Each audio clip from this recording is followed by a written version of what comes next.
Yes, here we are. I'm all bundled up. 17 degrees here in Ohio, guys. And I'm so happy about it. Anyway, just saw Craig's video. He spoke about a plethora of things. And I took notes again, Craig. I appreciate you slowing down, but I suppose I'll just do the slow talking from here on out. And you can keep covering a lot in a short amount of time. I want to talk about the coaching situation just really briefly, because Craig and I obviously have had some experience with having a coach. I've had a coach in bodybuilding for the past 3 years, and my first 3 years of bodybuilding I actually coached myself in all my shows. So I have a little bit of experience doing both.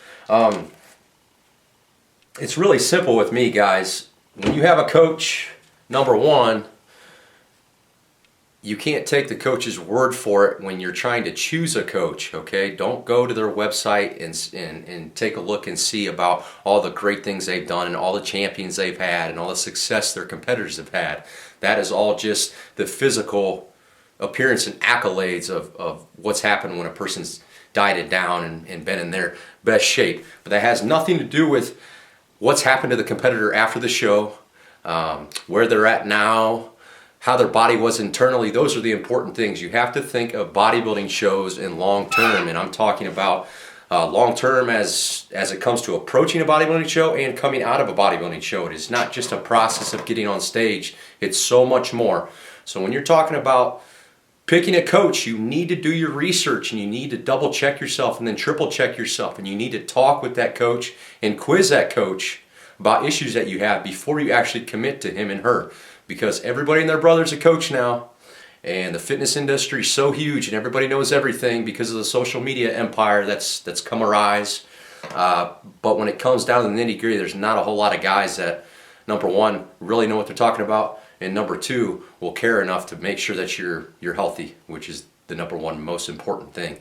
Not that stupid ass trophy that you get at them shows. They don't mean a damn thing unless you're getting money for it, and then we're talking about you being a professional athlete, and most of us aren't.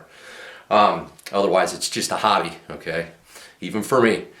The next thing is that you need to make sure that you are building a base before you even talk about getting into a show. Too many times people have some success. They have a success story where they've lost a lot of weight and they've gotten in shape, and then all of a sudden it's, I'm going to get on stage, which is fine, you know, more power to you. But you got to understand that your body went from being severely overweight, which it wasn't happy with, but it was comfortable there, to being at a very skinny weight, a lot of weight loss, a lot of fat loss, a lot of muscle loss. You know, you probably sacrificed weight by any means, which is an uncomfortable state to it, okay? So it's not in a state of normalcy yet, and then you're going to go into a show and you're going to push it to the limit even more, which is going to stress it out even more, causing adverse effects like long-term metabolic damage, adrenal damage, kidney and liver issues, you name it, guys. It can happen. It can happen in one show. So it is important that if your goal is to get on stage and you're just starting to go into weight training, take your time. Do it the right way. It takes years. You know, I spent all 4 years of my college career getting ready to get on stage after I graduated college, just because I wanted to make sure that I had a base built, that when I went to diet for a show, I didn't have to cut a lot, okay? I was using calories efficiently because of the muscle mass I was carrying. I was already at a lean body weight, and I had planned for years on the actual show I was going to compete in. I knew the month, I knew how many weeks out. Okay, when it came to 30 weeks out, it was time to wrap my head around the fact that, hey, you're going to be going into a diet in 20 weeks, and I don't want to have to diet too hard. I don't want to have to do a lot of cardio, because I want to be able to feel as normal as possible in that prep time so that I can conserve as much of my natural body habits as possible. And that's what's the important part, okay? The last thing is, Craig talked about that horrific story. My gosh, man, it's no wonder you're not competing right now, of diuretics, okay? So I don't know how many of you guys follow John Meadows, but that's the one thing that he wishes that he could eliminate from the sport, and I would have to agree. There is nothing good that comes with diuretics. It's used a lot. It's very common. But if your coach is telling you to get on Diazide or Lasix and he or she is pumping you in a hurry with a lot of diuretics, fire their ass right away. Okay? Stop calling them, stop texting them, ask for a refund, find another coach. Don't do it. Okay? That's going to dehydrate every facet of your body, organs, tissues, muscles. Okay? And that's exactly what happened to Craig, and he couldn't recover. You got to remember something like a diuretic, that it's got a half-life. So when it goes in your system, it's like taking ibuprofen. It just doesn't go in your system and go out. It stays in there for hours upon hours upon hours. And if you're continuing to take that diuretic every 2 to 3 hours or every hour or something like that, the half-life gets extended and extended and extended, and you get those adverse effects for a prolonged period of time. Okay? So that's very, very detrimental. And what happens is, you know, worst case scenario, you can end up having what happened to Craig. You can be in the emergency room, and you could have long-term effects. You can never compete again. Okay, so you need to be really, really smart about that stuff. If you need to have diuretics before a show, you're not ready. Okay, you should be absolutely shredded before a show 2 weeks out, so that you can take your time incorporating a little bit more calories over time, seeing how your body reacts to it. Okay, you got to remember that when you are in a calorie deficient diet that is at a high volume of training, which is usually the way it is with your last week's going into a show, that your metabolism sucks. Okay, your system is stressed. So when you start to build calories in there, it actually has a bad effect on your metabolism if you put too much, which will cause bloat and constipation and smooth and soft look, you name it. Okay. So the peak weeks have to be very, very methodical, and you have to do a good job of being in a checks and balances with your coach. When he or she gives you those carbs or those extra calories, you have to see how it reacts with your body, because it's going to react like this, because your body's getting something it hasn't had in a long time, and it's going to go like, what the hell is this you're giving it to me? It's either going to have a good or bad effect. So that stuff needs to be done early so that you can plan for it going into the show. Okay? But before you even think about doing that stuff, you have to be shredded. Okay? So I guess the big picture here, guys, is choose a coach wisely, do your research, talk to that coach very thoroughly before you decide to commit to him or her, and have a checks and balances. Take accountability for your body. Okay? Your coach is responsible for helping you look the way you want to look, to have your dream physique, your winning physique, you know, what's important to you. You are responsible for making sure that your body feels good, because he or she will not know how it feels. So you have to take accountability for that. Do not put 100% of the accountability on your coach. If you do, that is your fault. If something's wrong, contact your coach. Everybody pays big money. I know how much you pay for a coach. You pay big money for the insight from this coach that is supposed to know everything. So you need to be testing that coach and making sure that they're thinking about you at all times. Okay? So that's all I have to say about that. I hope that makes sense. The other thing is the cardio subject. Yuck. Cardio sucks. Craig did a really good job of answering this. He and I are in complete agreement. Okay? Steady state cardio, boo. Do not do it. Okay? Steady state cardio in terms of maintaining muscle mass, of being a program of hypertrophy. Not going to happen. Those two atmospheres do not mesh. Okay? Steady state cardio just throws your hormones out of whack. Period. Pick a hormone, it throws it out of whack. That's my opinion on it. That's all I got to say about that.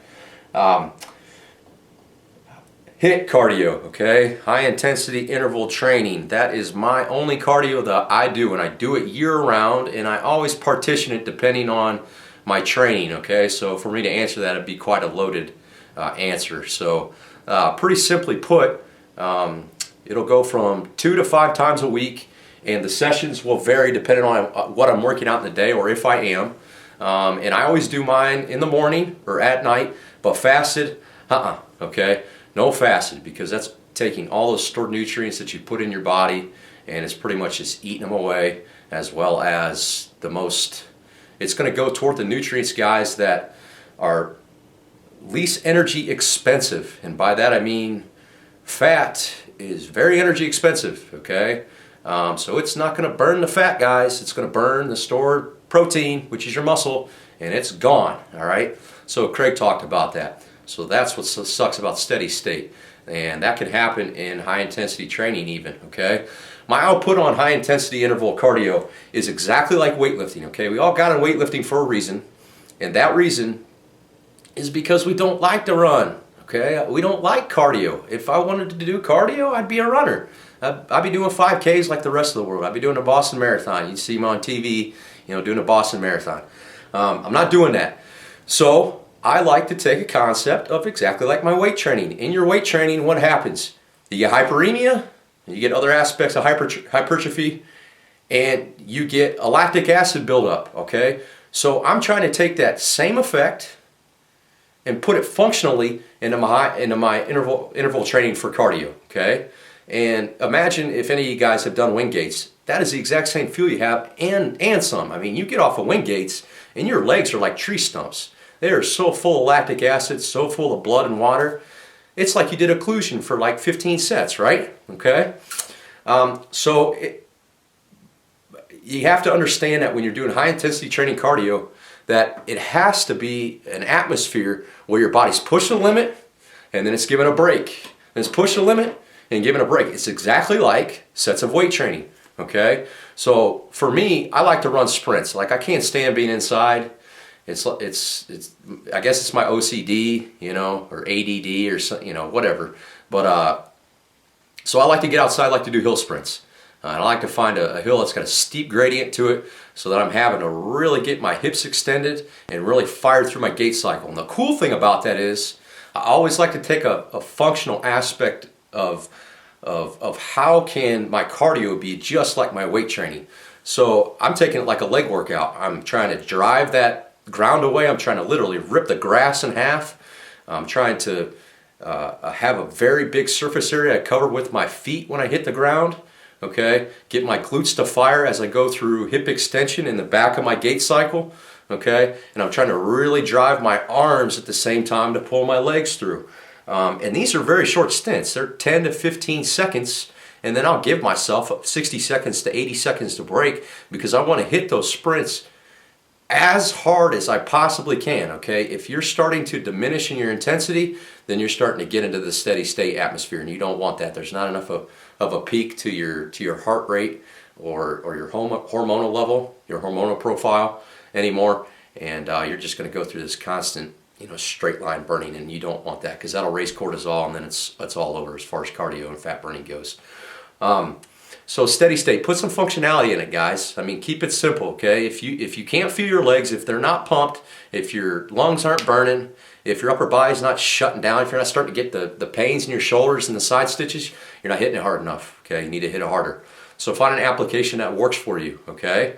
Again, set your clock, 20 minutes, 30 minutes max, and you need to be done, okay? You need to be begging to be done, okay? High intensity interval training in a cardio aspect is absolutely horrendous. You should not look forward to it, okay? And make sure when you finish those cardio sessions that you are detoxing. Very, very important. Detox, help those hormones come back into check, and then get your EAAs and your BCAAs in, okay, so you can stay anabolic and you don't eat muscle, and move on with your day, guys, okay? So that's pretty much my input on cardio, okay? We all hate it, but it will definitely keep you leaner. Not only that, but it will help you be more efficient in your energy burning in the day, okay? So that's a cool thing to think about, is don't think about burning calories in your session. Everybody's like, oh, I burned 100 calories in my session. Think of it in a bigger perspective. You want to be more efficient at burning calories in the in the aspect of your day. So I'm trying to do the right things early in the day or at night that's going to help me burn excess calories that my body doesn't need. It's more efficient in using the nutrients and saving them and burning the ones it doesn't. Okay, and that is just by developing more mitochondria, simply, okay? So think about it in that aspect, guys. Who cares about how much you burned in the session? How much did you burn all day long? That's the important thing, okay? Craig, I don't really know where you want to move from here, buddy, but I'm open to any options, maybe something that has to do with training tips, maybe something with a lagging body part that's worked for you. I can talk about something that's really helped with my legs or back development, and you can talk about something that's helped with you. And if you got something better, just let me know. Okay? All right, guys. Until next time, peace.